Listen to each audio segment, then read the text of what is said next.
قرآنا مصدقا لما بين يديه هدى وبشرى للمتقين قرآنا عربيا غير ذي عوج موعظة وذكرى للمؤمنين وأشهد أن لا إله إلا الله وحده لا شريك له شهادة ندخل بها الفردوس آمنين وأشهد أن محمدًا عبده ورسوله الصادق الأمين المنزل عليه منه آيات محكمات هن أم الكتاب وأخر متشابهات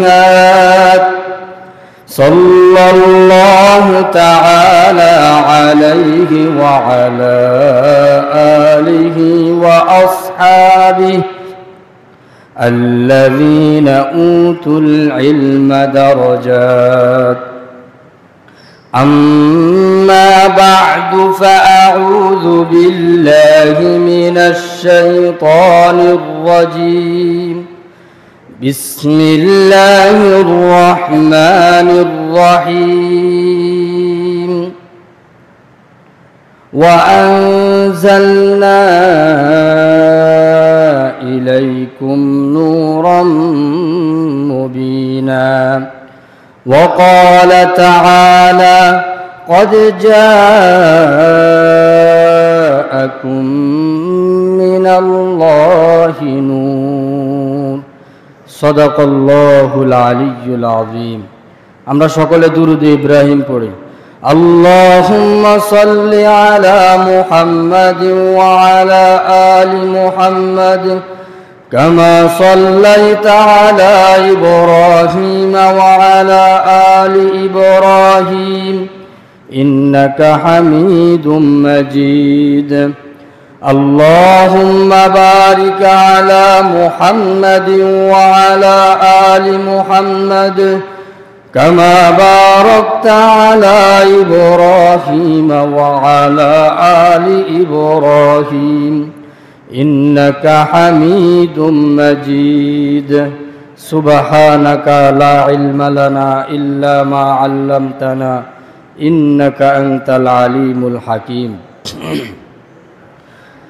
معزز محترم মুরব্বিয়ান ইযম মুসল্লিয়ান কিরাম ও আমার দিনদার ইমানদার মুসলমান ভাইয়েরা আল্লাহ পাকের বহুত বড় মেহেরবানি তিনি আমাদেরকে দুনিয়াবি কাজকর্ম থেকে ফারেক করে বিশেষ করে গুনাহের কাজ খারাপ কাজ থেকে দূরে রেখে আজকে জুমার দিন মোবারক দিন বেহেশতের বাগান এই নুরানি মজলিসে আসার জন্য তৌফিক দান করেছেন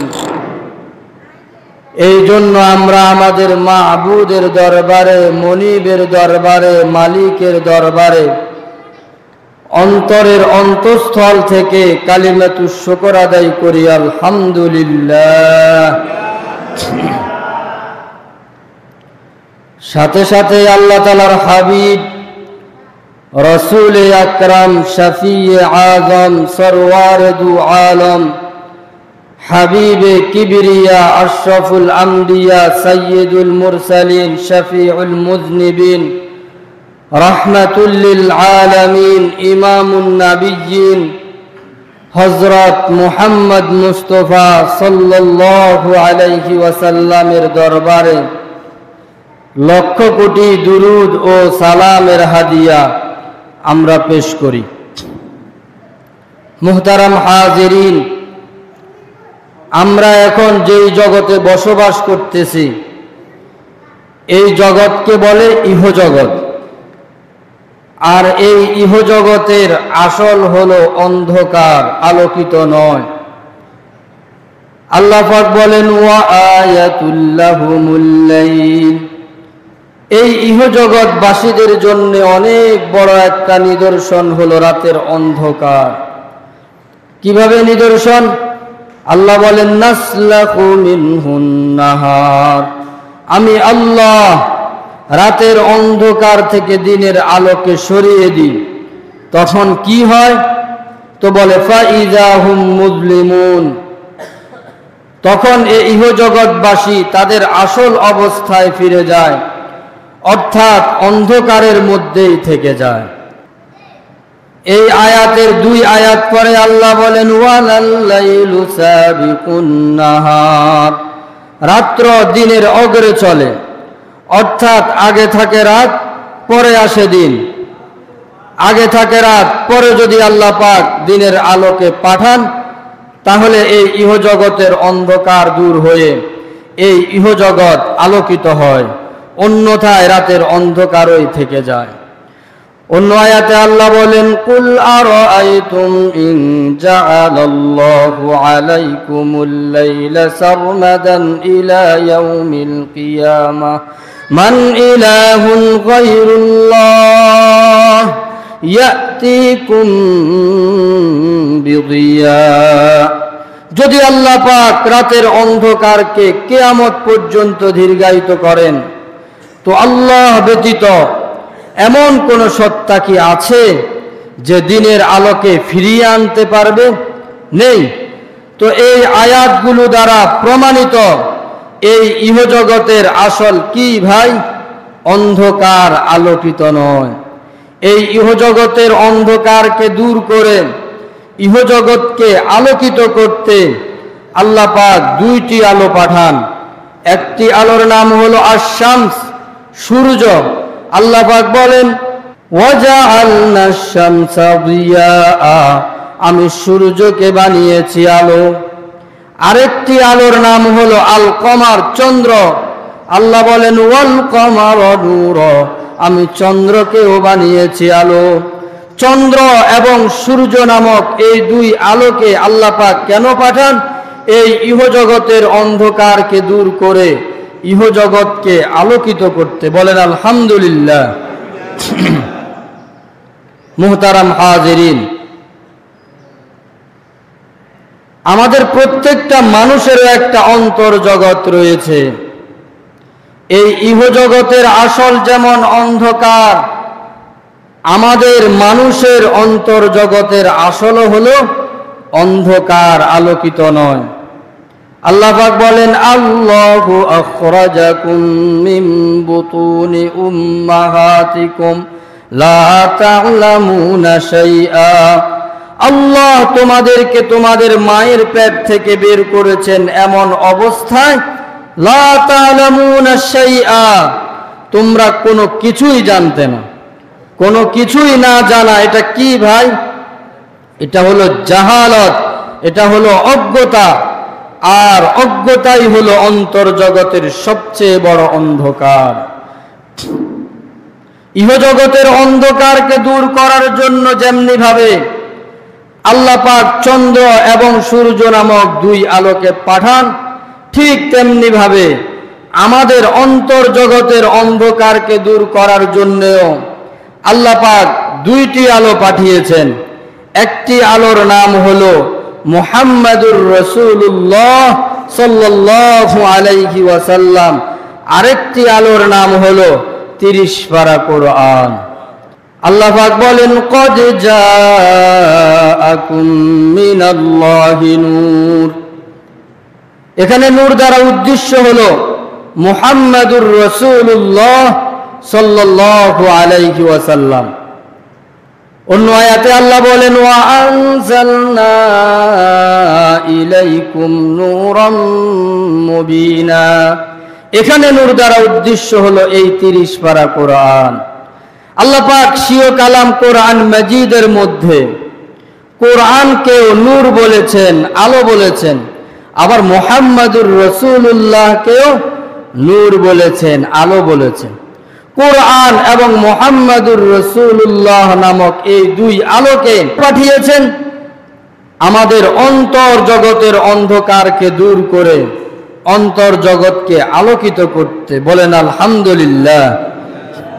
এই দুই আলো, কোরআন এবং মুহাম্মাদুর রাসূলুল্লাহ নামক এই দুই আলো, যে যার অন্তরে যত বেশি জ্বালতে পারবে তার অন্তর জগৎ তত বেশি আলোকিত হবে, তার দুনিয়া আখিরাত তত বেশি সফল কাম হবে। কদ আফলাহা মান তাযাক্কা, প্রকৃত সফল কাম ওই ব্যক্তি যে তার অন্তর জগৎকে আলোকিত করতে পেরেছে। তো এই দুই আলোকে আমাদের অন্তর জগতে জেলে আমাদের অন্তর জগৎকে আলোকিত করতে হলে এই দুই আলো সম্পর্কে আমাদেরকে জানতে হবে। কি বলেন? এই দুই আলোর মধ্যে আল্লাহ পাক সর্বপ্রথম পাঠিয়েছেন মুহাম্মাদুর রাসূলুল্লাহ সাল্লাল্লাহু আলাইহি ওয়াসাল্লাম নামক আলোকে। তারপরে 40 বছর 6 মাস 10 দিন পরে কোরআন নামক এই আলোকে পাঠিয়েছেন। আমুল ফিল, অর্থাৎ যে বছর জালেম বাদশাহ আব্রাহা আল্লাহর পবিত্র ঘর কাবায় হামলা করেছিল, ওই হামলার 6 মাস পরে 570 খ্রিস্টাব্দ রবিউল আউয়াল মাসের 12 তারিখ সোমবার সুবহে সাদেকের সময় আল্লাহ পাক মুহাম্মাদুর রাসূলুল্লাহ সাল্লাল্লাহু আলাইহি ওয়াসাল্লামকে আমাদের জন্য আলো বানিয়ে পাঠিয়েছেন। বলেন আলহামদুলিল্লাহ। সুবহে সাদেকের সময় কেন পাঠালেন? উলামায়ে কেরাম এর হিকমত লিখেছেন। আল্লাহ পাক ইহজগতের অন্ধকারকে দূর করার জন্য সূর্যকে পাঠান। সূর্য উদিত হয় কোন সময়? সুবহে সাদেকের সময়। ঠিক তেমনি ভাবে অন্তর জগতের অন্ধকারকে দূর করার জন্য কাকে পাঠিয়েছেন? মুহাম্মাদুর রাসূলুল্লাহ সাল্লাল্লাহু আলাইহি ওয়াসাল্লামকে। তিনিও ভূমিষ্ঠ হচ্ছেন কোন সময়? সুবহে সাদেকের সময়। একদিকে ইহজগতের অন্ধকারকে দূর করার জন্য মক্কার আকাশে সুবহে সাদেকের সময় সূর্য উদিত হচ্ছে, অন্যদিকে আমাদের অন্তর জগৎকে আলোকিত করতে সুবহে সাদেকের সময় মুহাম্মাদুর রাসূলুল্লাহ ভূমিষ্ঠ হচ্ছেন। যেন এই ঘোষণা দিতে দিতে তিনি দুনিয়াতে আগমন করতেছেন, ও জগৎবাসী, তোমাদের অন্তর জগতের অন্ধকার দূর করনেওয়ালা এসে গেল, এসে গেল। নবীজির দাইমা ছিল শিফা বিনতে আউফ, যিনি হযরত আব্দুর রহমান ইবনে আউফ রাদিয়াল্লাহু তাআলা আনহুর আম্মা যান। তিনি বলেন, আমি পাশে ছিলাম নবীজি ভূমিষ্ঠ হওয়ার সময়।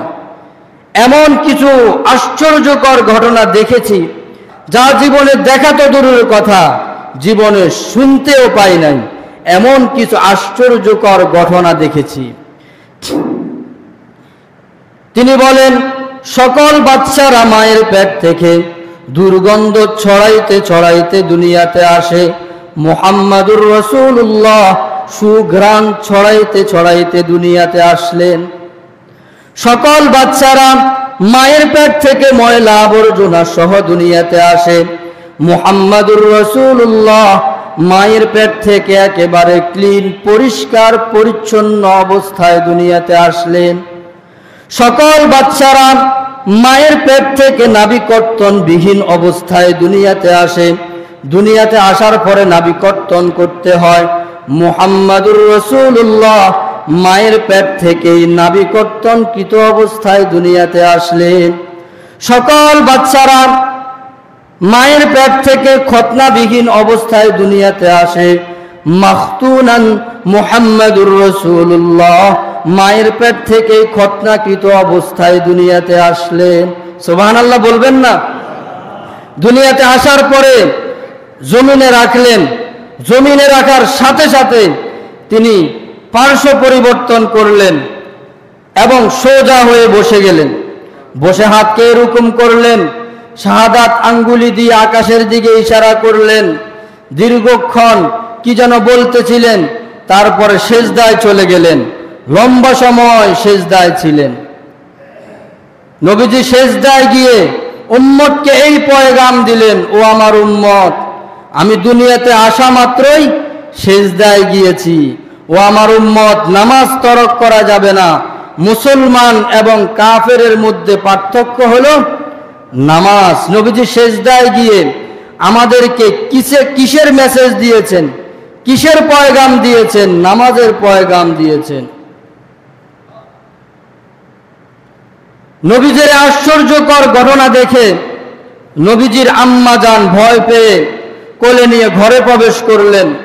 ঘরে প্রবেশ করার সাথে সাথে ঘরের ছাদ ফেটে গেল, কুয়াশা ঢুকতে আরম্ভ করলো।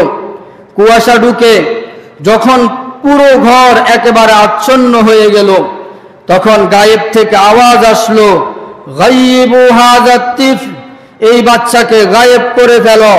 তুফু বিহি মাশারিকাল আরদি ওয়া মাগারিবাহা, সমগ্র জগৎ এই বাচ্চাকে ঘুরাইয়া নিয়ে আসো। হাত্তা ইয়ালামাল খালকা বিইসমিহি ওয়া নাতিহি ওয়া সূরাতিহি, যেন সমগ্র সৃষ্টি এই বাচ্চাকে দেখে, এই বাচ্চাকে দেখে নামে গুণে এই বাচ্চাকে চিনতে পারে। সমগ্র সৃষ্টির সাথে এই বাচ্চাকে পরিচয় করিয়ে দাও। সুবহানাল্লাহ। এজন্য হাদিসে আছে, আমাদের নবীজি যখন ছোট ছিলেন, যখন আলা আরদি তিহামা, মক্কার জমিনে হাঁটতেন, আকাশে রোদ হলে মেঘ উড়ে এসে নবীজিকে ছায়া দান করত। গাছপাতা, তরুলতা, এমনকি বালুকণা পর্যন্ত নবীজিকে সালাম করত, আসসালামু আলাইকা ইয়া রাসূলুল্লাহ। কারণ সমগ্র সৃষ্টি আমাদের নবীজিকে চিনত, ইনি মুহাম্মাদুর রাসূলুল্লাহ সাল্লাল্লাহু আলাইহি ওয়াসাল্লাম। হযরত জাবের রাদিয়াল্লাহু তাআলা আনহু থেকে বর্ণিত, নবীজি বলেন, ইন্নী লাআরিফু হাজারান বিমাক্কাতা, নিশ্চয় মক্কার ওই পাথরটাকে আমি চিনি। কানা ইউসাল্লিমু আলাইয়া ক্বাবলা আন উবাসা, আমি নবী হওয়ার পূর্বেও যে পাথরটা আমাকে সালাম করত, ইন্নী লাআরিফুহুল আন, আমি ওই পাথরটাকে এখনো চিনি। সুবহানাল্লাহ পড়ে। সমগ্র সৃষ্টি আমাদের নবীজিকে চিনত। এজন্য সমগ্র সৃষ্টির সাথে আমাদের নবীজিকে পরিচয় করিয়ে দেওয়া হলো। তারপরে আওয়াজ আসলো, ওয়ারিদু আলাইয়া কুল্লা রুহানি, রুহানি জগতের সমস্ত ভালাই, সমস্ত গুণাবলী এই বাচ্চার সিনার ভিতরে বড়। মিনাল জিন্নি ওয়াল ইনসি ওয়াল মালাইকাতি ওয়াল ওয়াহশি ওয়াত তায়র, মানুষের, জিনের, ফেরেশতাদের, চতুষ্পদ প্রাণীর, এমনকি পাখির মধ্যে যে ভালো গুণ রয়েছে, সকল ভালো গুণ এই বাচ্চার সিনার ভিতরে ভরা। সুবহানাল্লাহ পড়ে। তারপরে আওয়াজ আসলো, ওয়াতুহু খুলুকা আদম মারিফাতা শীশ সুজাআতা নূহ খুল্লাতা ইব্রাহিম লিসানা ইসমাঈল রিদা ইসহাক ফাসাহাতা সালেহ হিকমাতা লূত বুশরা ইয়াকুব জামালা ইউসুফ সবরা আইয়ুব তাআতা ইউনুস জিহাদা ইয়াসা সাউতা দাউদ হুব্বা দানিয়ার ওয়াকারা ইলিয়াস জুহদা ঈসা কুওয়াতা মূসা হাইবাতা সুলাইমান ওয়া ইলমাল খিদির, সকল নবীদের সকল গুণাবলী এই বাচ্চার সিনার ভিতরে ভরা। মাত্র দুনিয়াতে আসলেন, এখনো 30 মিনিট অতিবাহিত হয় নাই, এত অল্প সময়ের মধ্যে সকল নবীদের সকল গুণাবলী, সকল লকব কত মিনিটে অর্জন করে নিলেন? মাত্র 30 মিনিটে। ইনি হলেন আমার আপনার নবী, যেই নবীকে আল্লাহ পাক আমাদের জন্য আলো বানিয়ে পাঠিয়েছেন। আমাদের নবীজি কত সুন্দর ছিলেন। নবীজির সৌন্দর্যের বর্ণনা দিতে গিয়ে কেউ চাঁদের সাথে তুলনা করতেন, কেউ সূর্যের সাথে তুলনা করতেন। 14 তারিখের রজনী নবীজি উদাম গায়ে বাহিরে শুয়ে আছেন। হযরত জাবের রাদিয়াল্লাহু তাআলা আনহু একবার আকাশের চাঁদের দিকে তাকান, আরেকবার মুহাম্মাদুর রাসূলুল্লাহ চেহারার দিকে তাকান। তো প্রশ্ন করল, আপনি এরকম করেন কেন? তিনি বলেন, আরা কমারুস সামা, আকাশের চাঁদকে দেখতেছি এবং জমিনের চাঁদকেও দেখতেছি। ফি কমারিস সামাই নকতা, আকাশের চাঁদে তো দাগ আছে, জমিনের চাঁদে কোনো দাগ নেই। সুবহানাল্লাহ পড়েন। আমাদের নবীজি এত সুন্দর ছিলেন। নবীজির সৌন্দর্য বোঝানোর জন্য আমাদের আম্মা জান, নবীজির স্ত্রী আম্মা জান আয়েশা রাদিয়াল্লাহু তাআলা আনহা সূর্যের সাথে তুলনা দিয়ে তিনি কবিতা আবৃত্তি করে নবীজির সৌন্দর্যের বর্ণনা দিচ্ছেন। তিনি বলেন, লানা শামসুন ওয়ালিল আফাকি শামসুন, আমার একটি সূর্য আছে, আকাশের একটি সূর্য আছে। আমার সূর্য কে ভাই? মুহাম্মাদুর রাসূলুল্লাহ সাল্লাল্লাহু আলাইহি ওয়াসাল্লাম। তিনি বলেন, লানা শামসুন ওয়ালিল আফাকি শামসুন, আমার একটি সূর্য আছে, আকাশের একটি সূর্য আছে।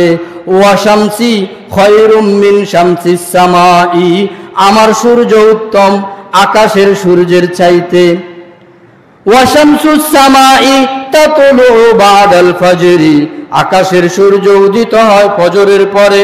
ওয়া শামসি তাতলু বাদাল ইশাই, আর আমার সূর্য উদিত হয় এশারের পরে। নবীজি এশারের পরে যখন ঘরে আসতেন, নবীজির চেহারার নূরের ঝলকে অন্ধকারময় ঘর আলোকিত হয়ে ঝলমল ঝলমল করত। সুবহানাল্লাহ। আমাদের নবীজি এত সুন্দর ছিলেন। বর্তমান যুগে আমাদের নবীজিকে ছোট করার জন্য, নবীজিকে অপমান করার জন্য, মুসলমানদেরকে কষ্ট দেওয়ার জন্য যেমনি ভাবে ইহুদি খ্রিস্টানরা আমাদের নবীজির বিরুদ্ধে বানিয়ে বানিয়ে কটূক্তি করে, নবীজির দোষ বর্ণনা করে, নাউজুবিল্লাহ, তৎকালীন যুগেও ইহুদিরা খ্রিস্টানরা আমাদের নবীজির বিরুদ্ধে বলতো, নবীজির দোষ বানিয়ে বানিয়ে বলতো। তো এক ইহুদি নবীজির সামনে এসে নবীজির দোষ বর্ণনা করতেছে, নবীজির চেহারার দোষ বলতেছে, নবীজির শারীরিক দোষ বলতেছে। সাথে সাহাবায়ে কারাম ছিলেন, সাহাবীদের তো সহ্য হচ্ছে না, কিন্তু নবীজির অনুমতি ব্যতীত কেউ জবাব দিতে পারতেছেন না। কিছুক্ষণ পরে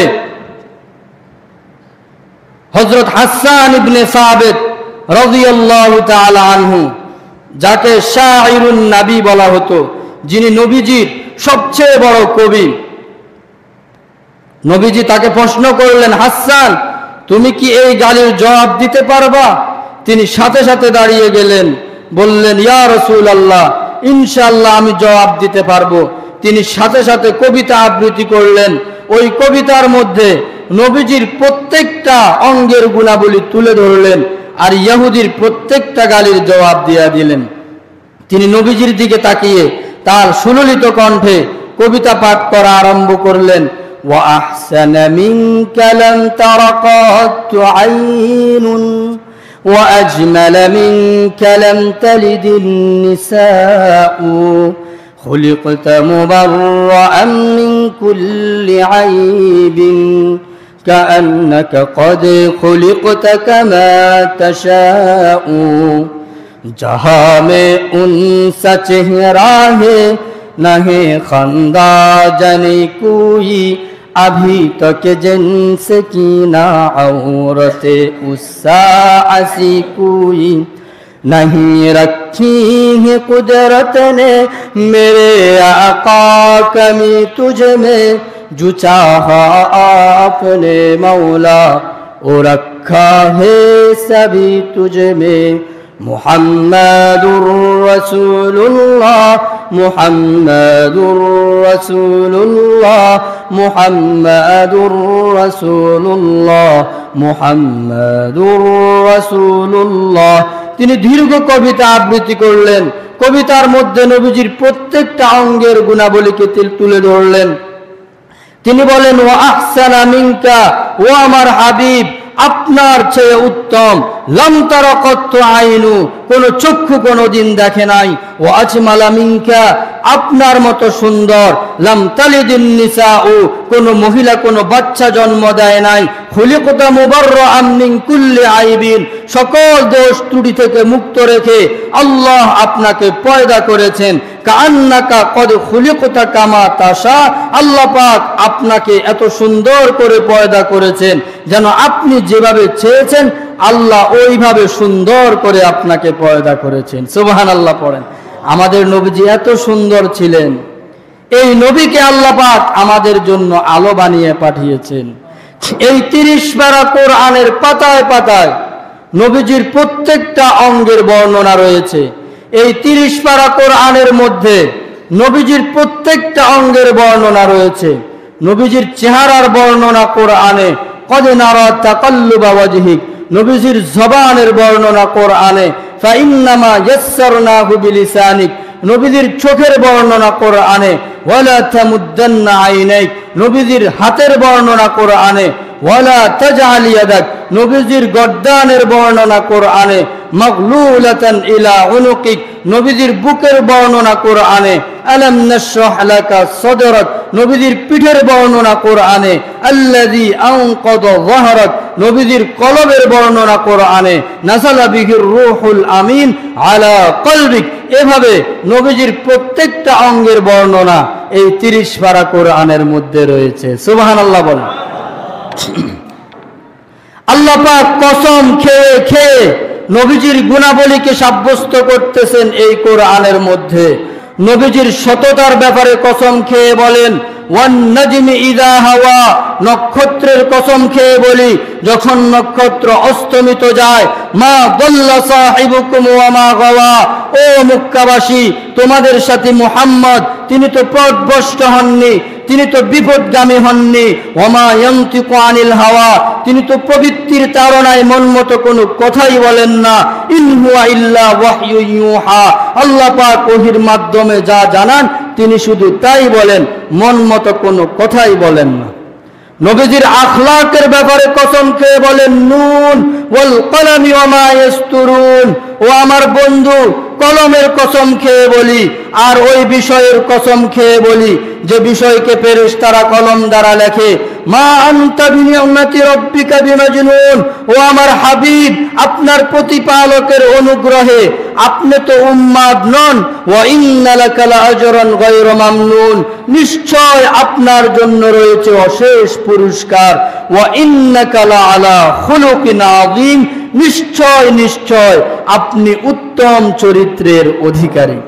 নবীজির পুরা জিন্দেগির কসম খেয়ে বলেন, লামরুক, ও আমার হাবিব আপনার পুরা জিন্দেগির কসম খেয়ে বলি, আপনার প্রাণের কসম খেয়ে বলি, ইন্নাহুম লাফি সাকরাতিহিম ইয়ামাহুন, যারা আপনাকে মানে না তারাই পথভ্রষ্ট, তারা গভীর নেশায় মত্ত হয়ে আছে। ইনি হলেন আমার আপনার নবী, যেই নবীকে আল্লাহ পাক নিজের সবচেয়ে প্রিয় বন্ধু বানিয়ে নিয়েছেন। কত প্রিয়, বলে এত প্রিয়, এত প্রিয়, আল্লাহ পাক নিজের নামের সাথে মিল রেখে বন্ধুর নাম রেখেছেন। আল্লাহ নিজের নাম আল্লাহ, বন্ধুর নাম রেখেছেন মুহাম্মদ। আল্লাহ নামে 4 হরফ, মুহাম্মদ নামেও 4 হরফ। আল্লাহ নামে কোনো নক্তা নেই, মুহাম্মদ নামেও কোনো নক্তা নেই। আল্লাহ কালিমা বানিয়েছেন, লা ইলাহা ইল্লাল্লাহ মুহাম্মাদুর রাসূলুল্লাহ, নিজের জন্য লা ইলাহা ইল্লাল্লাহ, নিজের বন্ধুর জন্য মুহাম্মাদুর রাসূলুল্লাহ। লা ইলাহা ইল্লাল্লাহর মধ্যে 12টি হরফ, মুহাম্মাদুর রাসূলুল্লাহর মধ্যেও 12টি হরফ।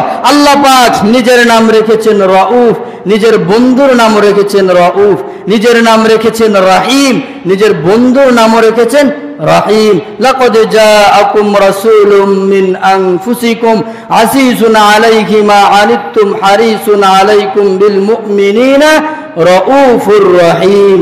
কোরআনের এই আয়াতের মধ্যে আল্লাহ পাক আমাদের নবীজিকে রাউফ বলেছেন, রাহিম বলেছেন। আল্লাহ পাক নিজের 99টি নাম রেখেছেন। আল্লাহ আর রহমান আর রহিম, আল মালিকুল কুদ্দুসুস সালামুল মুমিনুল মুহাইমিনুল আজিজুল জব্বারুল মুতাকাব্বির, আল খালিকুল বারিউল মুসাব্বিরুল গফফারুল কাহ্হারুল ওয়াহাবুর রাজ্জাকুল ফাত্তাহুল আলিমুল কাবিদুল বাসিত, আল খাফিদুর রাফিউল মুইজ্জুল মুযিল্লুস সামিউল বাসিরুল হাকামুল আদলুল লতীফুল খাবীর, আল হালিমুল আযীমুল গফুরুশ শাকুরুল আলী, আল কবীরুল হাফিজুল মুকিতুল হাসিবুল জলিল, আল করিমুর রকিবুল মুজিবুল ওয়াসিউল হাকিম, আল ওয়াদুদুল মজিদুল الباعث الشهيد الحق الوكيل القوي المتين الولي الحميد المحسن المبدي المعيد المحيي المميت الحي القيوم الواجد الماجد الواحد الأحد الصمد القادر المقتدر المقدم المؤخر الأول الآخر الظاهر الباطن الوالي المتعالي البر التواب المنتقم العفو الرؤوف مالك الملك ذو الجلال والإكرام المقسط الجامع الغني المغني المانع الضار النافع النور الهادي البديع الباقي الوارث الرشيد الصبور। এই হলো কার নাম? আল্লাহ পাকের 99টি নাম। ঠিক তেমনি ভাবে মুহাম্মাদুর রাসূলুল্লাহ সাল্লাল্লাহু আলাইহি ওয়াসাল্লামেরও কতটি নাম রেখেছেন? 99টি নাম রেখেছেন। মুহাম্মাদুন আহমদ মাহমুদুন হাবিব ফাত্তাহুন ফাতিহুন মাহিন করিব رسول سراج منير كريم شفيع مطيع رؤوف رحيم أول آخر باطن ظاهر سيد جواد طيب طاهر برهان أمين عادل ناصر مختار منصور مذكر مطهر مكي مدني هاشمي تهامي عربي حجازي نبي نزاري قرشي مضري أمي غني ناه شاف أبطحي منقي صادق مصدق ناطق بشير مبين محرم حريص نذير بشير شهيد خليل كليم هاد مهدي عزيز حكيم طه ياسين مزمل مصطفى مدثر طاسين مبلغ مجتبى مقتصد حامد شاهد مرتضى قاسم قائم عالم أولى عاقب حاشر داع حافظ حجة رحمة مؤمن واعظ محلل حق صاحب النور خطيب حسيب إمام شكور। এই হলো আমাদের নবীর 99টি নাম। আল্লাহ পাক নিজের 99টি নাম রেখেছেন, নিজের বন্ধুরও 99টি নাম রেখেছেন। ইনি হলেন আমার আপনার নবী, যেই নবীকে আল্লাহ পাক আমাদের জন্য আলো বানিয়ে পাঠিয়েছেন। আমাদের অন্তর্জগতের অন্ধকারকে দূর করে অন্তর্জগৎকে আলোকিত করতে আল্লাহ পাক 2টি আলো পাঠিয়েছেন। একটি হলো এই 30 পারা কোরআন, আরেকটি হলো মুহাম্মাদুর রাসূলুল্লাহ সাল্লাল্লাহু আলাইহি ওয়াসাল্লাম। এই 30 পারা কোরআন, এটা কেমন আলো, এটা কেমন নূর, আমাদের ইহকালীন শান্তি পরকালীন মুক্তির একমাত্র সনদ এই 30 পারা কোরআন।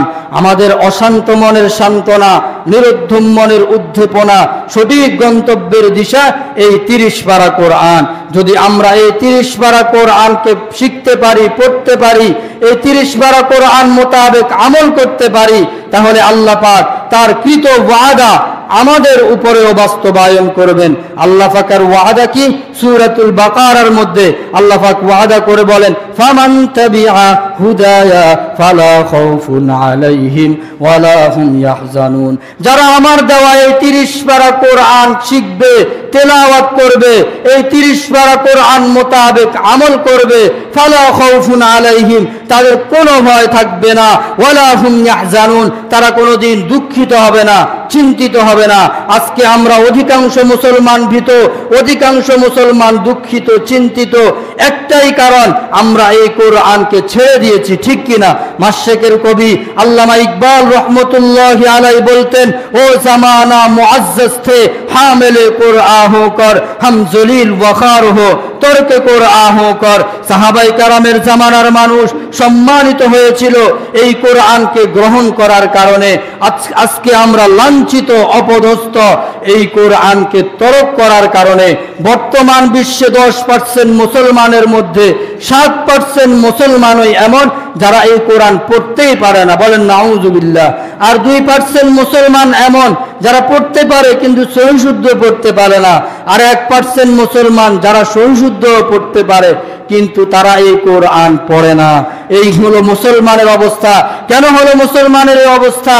কারণ আমাদের জানা নাই এই কোরআন কত দামি, এই কোরআনের গুরুত্ব কত বেশি। যদি জানা থাকতো তাহলে আমরা এই কোরআনকে শিখার জন্য, এই কোরআনকে তেলাওয়াত করার জন্য, এই কোরআন মোতাবেক আমল করার জন্য অস্থির, বেচাইন, বেকরার হয়ে যেতাম। মানুষ যেন কোরআনের গুরুত্ব বুঝে কোরআনকে শিখে। এই জন্য আল্লাহ পাক মানব জাতিকে ডাক দিয়ে বলেন, ওয়ালাকাদ ইয়াসসারনাল কোরআন, ও মানব জাতি, আমি এই 30 পারা কোরআনকে সহজ করে দিয়েছি লিযিকরি, যেন তোমরা এই কোরআনকে শিখো। ফাহাল মিন মুদ্দাকির, কে আছো এই কোরআনকে শিখবে? কে আছো এই কোরআন পড়বে? কে আছো এই কোরআন মোতাবেক আমল করবে? এই আয়াতের ব্যাখ্যায় কবি বলেন, কোরআন শিক্ষা অতি সহজ। বলেন আল্লাহ কোরআনে, কোরআন যারা শিখে তারা শ্রেষ্ঠ উভয় জাহানে। মুসলমানের সন্তান হয়ে কোরআন যারা শিখে না, পশুর চাইতে অধম তারা, বিবেক তাদের থাকে না। অর্থ ছাড়া না বুঝেও করবে যারা তেলাওয়াত, 1 হরফে 10টি নেকি তারাও পাবে দিবারাত। নামাজেতে পড়বে কোরআন হয়ে যারা দণ্ডায়মান, 1 হরফে 100 নেকি তারাও পাবে খোদার দান। বলে যারা অর্থ ছাড়া কোরআন পড়লে ফায়দা নেই, কোরআনের শত্রু তারা, সন্দেহ যে কিছুই নেই। কোরআন শরীফ বুঝে পড়ো কিংবা না বুঝে কমপক্ষে 10টি নেকি পাবে প্রত্যেকটা হরফের বিনিময়ে। একটি নেকি কতই দামি জানেন? তাহার মূল্য 7 আসমান 7 জমিন, হয় না সমতুল্য। নিয়মিত করবে যারা কোরআনের তেলাওয়াত, তাদের উপর নাজিল হবে খোদার বিশেষ রহমত। কোরআন শরীফ পড়ে এবং পড়ায় সদা যারা, আল্লাহ পাকের পরিবারের সদস্য হন তারা। আল্লাহ বলেন, কোরআন থেকে থাকবে যারা দূরে, দিব আমি জীবনটাকে সংকুচিত করে, রোগ হাসর চক্ষু তাদের করে দিব অন্ধ, রহমতের দরজা তাদের করে দিব বন্ধ। তাই বলি ভাই, এখন থেকে কোরআন শিকার হিম্মত করি। আসেন কোরআন শিখি, কোরআন পড়ি, কোরআন মতো জীবন গড়ি। রাজি তো ইনশাআল্লাহ?